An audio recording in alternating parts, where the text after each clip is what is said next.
સર્વ વૈષ્ણવોને જય શ્રી કૃષ્ણ. પ્રભુર્નંદ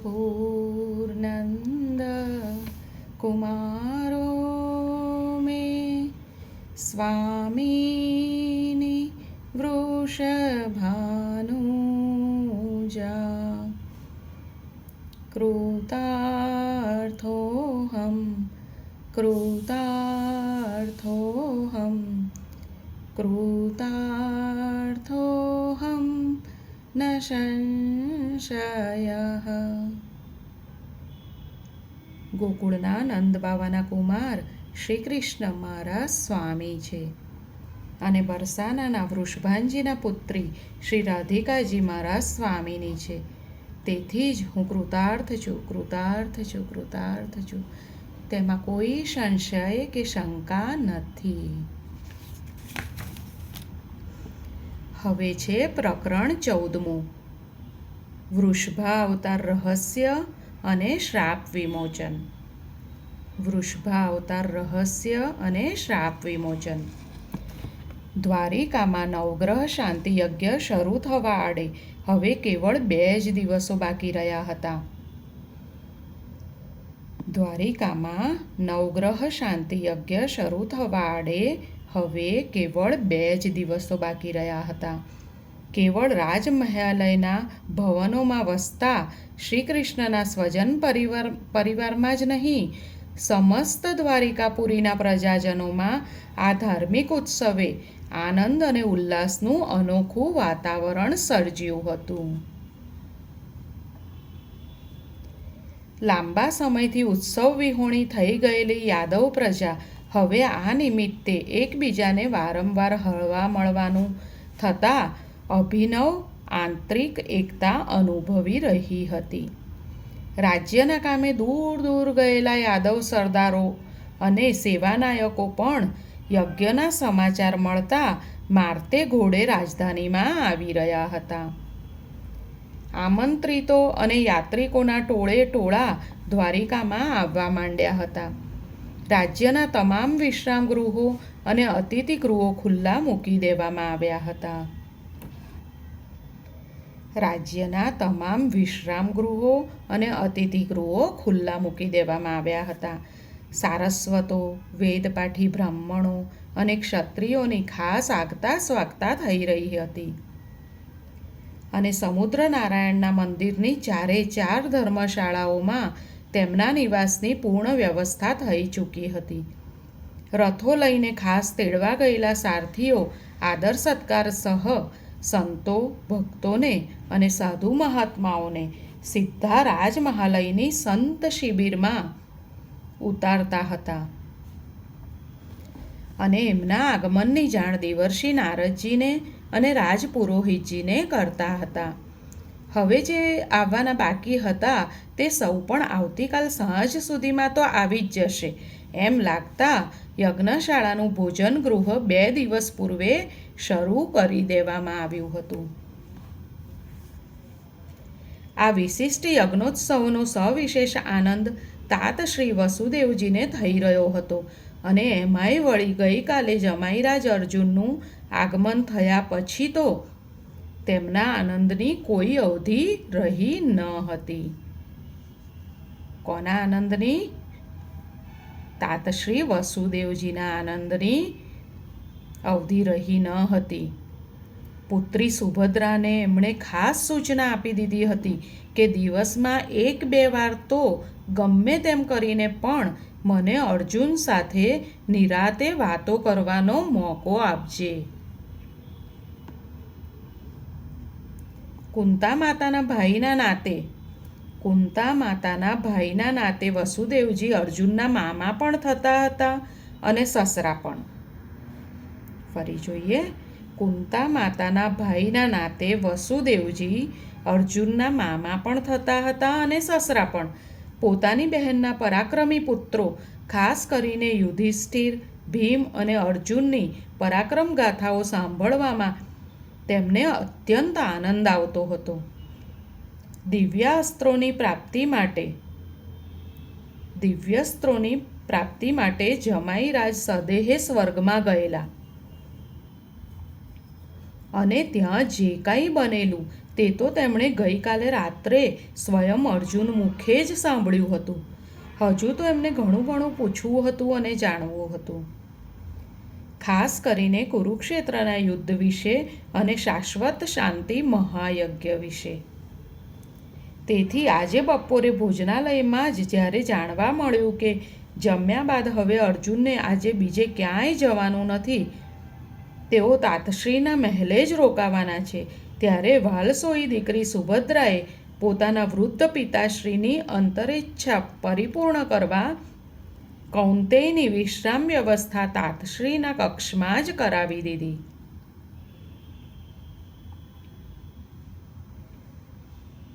વિશ્રામ કરતાં કરતાં સસરા જમાઈ વચ્ચે એકાંતમાં વાર્તાલાપ શરૂ થયો. વિશ્રામ કરતાં કરતાં સસરા જમાઈ વચ્ચે એકાંતમાં વાર્તાલાપ શરૂ થયો.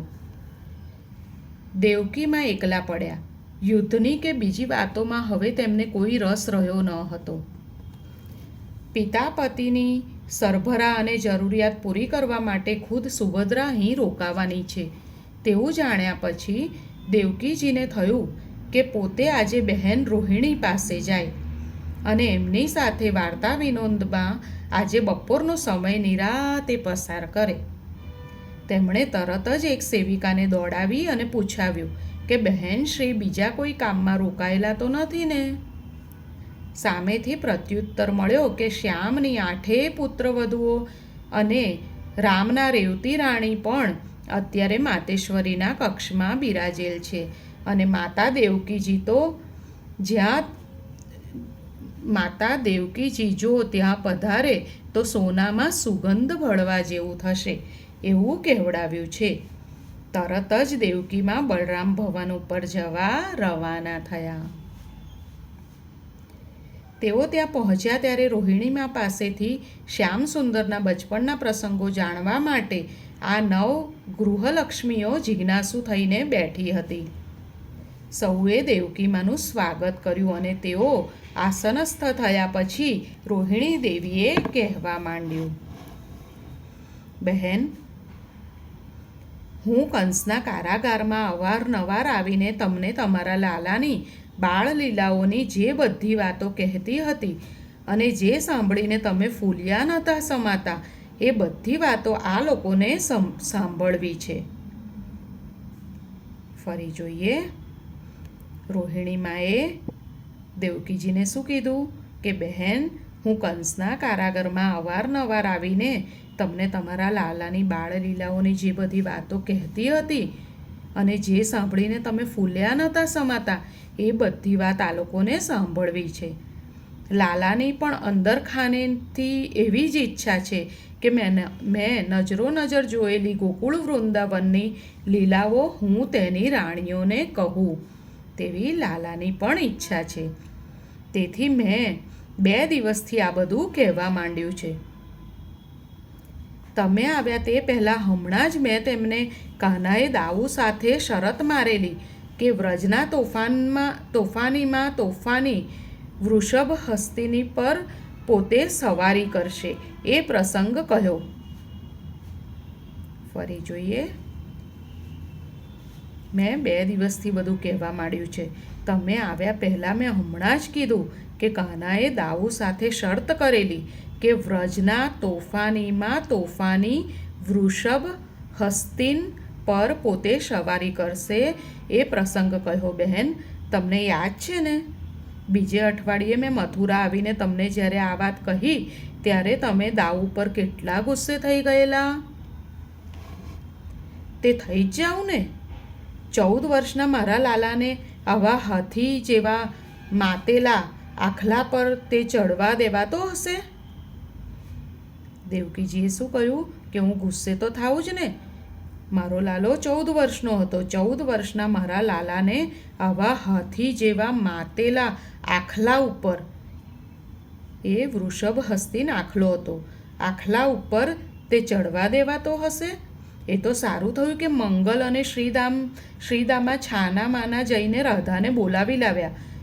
દાઉ, મંગલ અને શ્રીદામા તો ઊભા તમાશો જોતા રહ્યા, પણ એ ગોપી નહીં સારી કે તેણે કાનાને પોતાના જીવનના સોગંદ આપીને આવું સાહસ ન કરવા માટે સમજાવ્યો. દેવકી માએ બળાપો ઠાલવ્યો. દાઉનો કોઈ વાંક કાઢે એ રોહિણીમાં પહેલેથી સહન કરી શકતા ન હતા. તેમણે તરત જ કહ્યું કે દાઉએ તો બધાની હાજરીમાં કેટલીય વાર કહ્યું કે એ તો ખાલી મજાક હતી. એ પોતે આવું ઈચ્છતો જ નહોતો કે કહાન હસ્તીન જેવા મહાતોફાની અને શક્તિશાળી આખલા ઉપર સવારી કરે. એણે તો ખાલી ચીડવવા માટે શરત મારેલી અને લાલાએ એને પ્રતિષ્ઠાનો પ્રશ્ન બનાવી દીધો હતો. દેવકીમાં પણ કાંઈ જાય એમ ન હતા. કાનુડાનું ઉપરાણું લેવાની એકાદ પણ તક એક જનેતા તરીકે તેમને તેના બાળપણમાં ભલે પ્રાપ્ત નહોતી થઈ, પરંતુ અત્યારે પોતાની પુત્રવધુઓની હાજરીમાં એ પોતાના લાડકવાયાનું જરા પણ નીચું કેમ પડવા દે? તેમણે તરત જ વળતો ઉત્તર આપ્યો. જેણે પૂતના જેવી રાક્ષસીને, તૃણાવર્ત જેવા કંઈક રાક્ષસોને અને ઝેરી કાલિય નાગને છઠ્ઠીનું ધાવણ યાદ કરાવી દીધું હોય તેવો મારો લાલો આવા આખલા ઉપર સવારી નહીં કરી શકે એવું દાઉએ માની લીધું. એનો અર્થ જ એ થયો કે એને પોતાના ભાઈની શક્તિ ઉપર વિશ્વાસ ન હતો. પછી કહાન આ વાતને પ્રતિષ્ઠાનો પ્રશ્ન ન બનાવે તો એની આબરૂ જાય ને. બંને વૃદ્ધા સાસુમાં વચ્ચે થઈ રહેલી આ વાત્સલ્યભર ટપાટપી સાંભળવી એ પણ પુત્રવધુઓ માટે આ અણમોલ લહાવો હતો. કેમ કે જિંદગીમાં ક્યારેય પણ એમણે આ રીતે રામ અને શ્યામની માતાઓને બોલતી સાંભળી જ ન હતી. બીજી બધી રાણીઓ તો ખૂબ આમન્યમાં રહેનારી હતી, એટલે માત્ર સાંભળી જ રહી હતી. પરંતુ પટરાણી રૂકમણી તો સૌથી મોટા અને માનીતા હતા. તેથી તેમણે આ બંનેનો વાત્સલ્ય પ્રવાહ વહેતો રાખવા વચ્ચે વિવેકથી બાણ માર્યું. એટલે રૂકમણીજીએ આ બંનેનો વાત્સલ્ય પ્રવાહ વહેતો રાખવા વચ્ચે વિવેકથી માથું માર્યું. ક્ષમા કરજો માતુશ્રી, પણ રાધાએ પ્રાણ ત્યાગ કરવાની ધમકી આપી, ગુસ્સો કર્યો અને છેવટે જીદ કરી કે તેમને એકલાને તો હું આખલા ઉપર સવારી નહીં જ કરવા દઉં. આવું કોણે કર્યું હતું? રાધાએ. શ્રી રાધાએ પ્રાણત્યાગ કરવાની ધમકી આપી લાલાને અને ગુસ્સો કર્યો અને છેવટે જીદ કરી કે તમને એકલાને તો હું આખલા ઉપર સવારી નહીં જ કરવા દઉં. તમે જો મરવાનો નિશ્ચય કર્યો હશે પણ હું પણ તમારી સાથે જ મરીશ, એવું રાધાએ કાનાને કીધું. તમે મને સાથે લઈને જ હવે આ વૃષભ પર સવારી કરી શકશો, એ વિના તો હરગીજ નહીં. એવું જે આપે હમણાં કહ્યું, તો શું રાધાને સાથે લઈને આવું ગાંડું સાહસ એમણે કર્યું તેની પાછળ કોઈ બીજું દૈવી રહસ્ય નહીં હોય? એવું રૂકમણીએ પૂછ્યું. કોઈ બીજાએ આવું પૂછ્યું હોત તો કદાચ તેનો જવાબ કંઈ જુદો જ અપાયો હોત. પરંતુ આવો પ્રશ્ન પૂછનાર રાણી રૂકમણી હકીકતમાં કોણ હતા તે બંને સાસુમાં સારી રીતે જાણતા હતા. તેથી પ્રથમ બંને માતાઓએ એકબીજાની સાથે સૂચક ભાવે જોયું અને પછી રોહિણીમાએ પોતે જ તેનો પ્રત્યુત્તર આપ્યો. એનો જવાબ રોહિણીમાએ આપ્યો. દીકરી, બાળપણથી આજ દિન સુધીમાં જેણે એક પણ લીલા કોઈને કોઈ હેતુ વિના કરી નથી, બાળપણથી આજ દિન સુધીમાં જેણે કોઈ પણ લીલા કોઈને કોઈ હેતુ વિના કરી નથી તે શ્યામ સુંદરે તોફાની આખલા ઉપર રાધા સાથે સવારી કરવાનું જે જોખમ ખેડ્યું તે માત્ર એની કોઈ રમત કે ગાંડું સાહસ ન હતું. વળી તમે સૌ તો હવે એ પણ જાણો છો કે એ નટખટે સ્વયં તો કદી કોઈને પોતાની કોઈ પણ કૃષ્ણલીલાનું રહસ્ય કહ્યું જ નથી. પાછળથી કોઈને કોઈ સંત મહાત્માએ કે જ્ઞાની મુનિએ એની લીલાની ગૂઢતા પ્રગટ કરી છે. શું કીધું? કે નટખટે શ્રી કૃષ્ણે જાતે તો ક્યારે પોતાની કોઈ લીલાનું રહસ્ય કહ્યું જ નથી, પણ પાછળથી કોઈ સંત મહાત્મા કે જ્ઞાની મુનિએ તે લીલાની ગૂઢતા પ્રગટ કરી છે. પરંતુ આ એક જ વ્રજલીલા એવી છે કે જે કરવા પાછળનું કારણ લાલાએ સ્વમુખે મને અને ઉદ્ધવને ખાનગીમાં કહ્યું છે.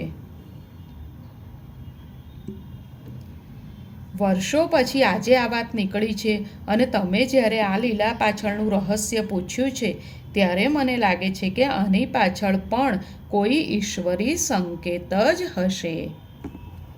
તેથી તેણે અમને એક દિવસ જે કહેલું તે હું તેના જ શબ્દોમાં અત્યારે તમને કહું છું.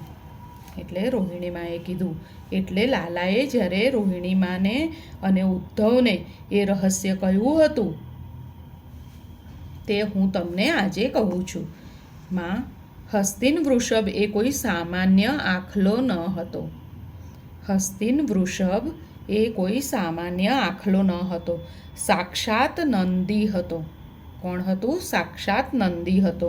અને સ્વયં મહાદેવજીના શ્રાપથી તેને વ્રજમાં આખલા રૂપે અવતાર લેવો પડ્યો હતો. અને સ્વયં મહાદેવજીના શ્રાપથી તેને વ્રજમાં આખલા રૂપે અવતાર લેવો પડ્યો હતો. વ્રજની મોટાભાગની ગાયોનો એ સ્વામી હતો અને કાંઈક નાના વાછરડાઓનો એ પિતા હતો. 10 હાથી જેટલી પ્રચંડ તાકાત એનામાં હતી. ત્યારે જ તો લોકોએ તેનું નામ હસ્તિન પાડેલું. એ પોતાનું મૂળ સ્વરૂપ વિસરી ગયો હતો અને પોતાની અજેય શક્તિથી એટલો માતેલો સાંડ બની ગયો હતો કે કોઈ બીજો વૃષભ વ્રજમાં પ્રવેશી શકતો ન હતો. મારી પ્રાણ પ્યારી અને વહાલી ગૌ માતાઓને એ પોતાની મદમસ્ત યુવાનીથી હેરાન પરેશાન કરી નાખતો હતો અને પોતાના મજબૂત ધારદાર શિંગડા વડે એમને ક્યારેક લોહી લુહાણ પણ કરી નાખતો હતો. હું બીજું બધું સહન કરી શકતો, પરંતુ કોઈ મારી ગોકુળની ગાયોને એકાદ લાકડી પણ મારે તો મારા બરડે સોળ ઉઠતા હતા. તો પછી હસ્તિનની આ ધીંગામસ્તી હું કેવી રીતે સહન કરી શકું? ફરી જોઈએ. આ બધું લાલાએ પોતે કહ્યું હતું કે એ ક્યારેક ગાયોને પણ લોહી લુહાણ કરી નાખ્યું હતું. તો લાલો કહે કે હું બીજું બધું સહન કરી શકું, પણ મારી ગોકુળની ગાયને કોઈ એકાદ લાકડી પણ મારે તો મારા બરડે સોળ ઉઠતા હતા. તો પછી હસ્તિનની આ ધીંગામસ્તી હું કેવી રીતે સહન કરી શકું? પરંતુ મારી મર્યાદા એ હતી કે હું એકલો જ જાણતો હતો કે આ ભોળા શંભુનો અતિ પ્રિય નંદી છે. લાલાને ખબર હતી કે આ ભોળા શંભુનો શંકર ભગવાનનો અતિ પ્રિય નંદી છે. એની કાયા પરની શ્યામ અને ભવ્ય ખૂંદમાં મને મહાદેવજીના લિંગના દર્શન થતા હતા. પછી હું એને મારું પણ કેવી રીતે અને બીજી કોઈ શિક્ષા પણ કેવી રીતે કરું? ખૂબ વિચાર્યા પછી મેં નક્કી કર્યું કે આની શાન ઠેકાણે લાવવાનો એક જ રસ્તો છે કે એને એના મૂળ ઈશ્વરી સ્વરૂપનું ભાન કરાવી દેવું. શું એક જ રસ્તો હતો? કે એને એના મૂળ ઈશ્વરી સ્વરૂપનું ભાન કરાવી દેવું અને પછી સમજાવી પટાવીને એનું આ ગાંડ પણ છોડાવી દેવું. અને તેથી જ મેં દાઉની શરત સ્વીકારી લીધી અને 1 મહિનાની મહેતલ માંગી લીધી. એટલે લાલાએ દાઉજીની શરત સ્વીકારી અને 1 મહિનાની મહેલત માંગી લીધી. ઉદ્ધવ, બીજા કોઈને ખબર ન હતી કે હું આ મહિના સુધી દરરોજ સવાર સાંજ એની પાસે જતો હતો અને મેં એને મારા બંસીના પ્રતાપે એવો વશ કરી લીધો કે મુરલી વાગેને જે નાગ ડોલે, મૃદંગ વાગેને જેમ હરણ ખેંચાઈને આવે, તેમ આ ભીમકાય વૃષભ મારી વાંસળી સાંભળી નથી કે 4 પગે તાલ આપતો માથું ધૂણાવવા લાગી જાય. એટલી હદે મેં તેને બંસરી ઘેલો બનાવી દીધો હતો. પછી એક દિવસ આવી રીતે બંસરી સાંભળતા સાંભળતા નરમ ઘેંસ જેવા થઈ ગયેલા એ વૃષભનો સ્પર્શ કરીને મેં તેના કાનમાં 3 વાર આ મંત્ર ફૂંક્યો. લાલાએ શું કર્યું કે આવી રીતે બંસરીની આદત પાડી દીધી હતી. અને બંસરી ઘેલો જ્યારે બની જાય વૃષભ, અને એક દિવસ બંસરી સાંભળતા સાંભળતા એ નરમ ગેસ જેવો થઈ ગયેલો હતો, એટલે પીગળી ગયો હતો. એ વૃષભનો સ્પર્શ કર્યો હતો લાલાએ, અને તેના કાનમાં 3 વાર આ મંત્ર કીધો, ઓમ નમઃ શિવાય, એવું 3 વાર કીધું. અને એણે ગરદન ઊંચી કરીને જેવું મારા સામે જોયું કે તરત જ મેં તેને મારું ઈશ્વરીય રૂપ દેખાડ્યું. અને જ્યારે વૃષભે ગરદન ઊંચી કરીને લાલા સામે જોયું તો લાલાએ પોતાનું ઈશ્વરીય રૂપ વૃષભને દેખાડી દીધું. એની આંખમાંથી ડળક ડળક આંસુ પડી ગયા, અને એ આગલા 2 પગ વાળીને મારા ચરણે પડી ગયો. મેં એના શરીર પર ખૂબ પ્રેમથી હાથ ફેરવતા ફેરવતા શિખામણ સહ આણ આપી કે મારી ગૌમાતાઓ સાથે હવેથી એ કોઈ દુર્વ્યવહાર કરે તો એને મહાદેવજીના સોગંદ છે. લાલાએ શું કર્યું? પછી એના શરીર ઉપર ખૂબ પ્રેમથી હાથ ફેરવતા ફેરવતા શિખામણ સહ આણ આપી કે મારી ગૌમાતાઓ સાથે હવેથી એ કોઈ દુર્વ્યવહાર કરે તો તેને મહાદેવજીના સોગંદ છે.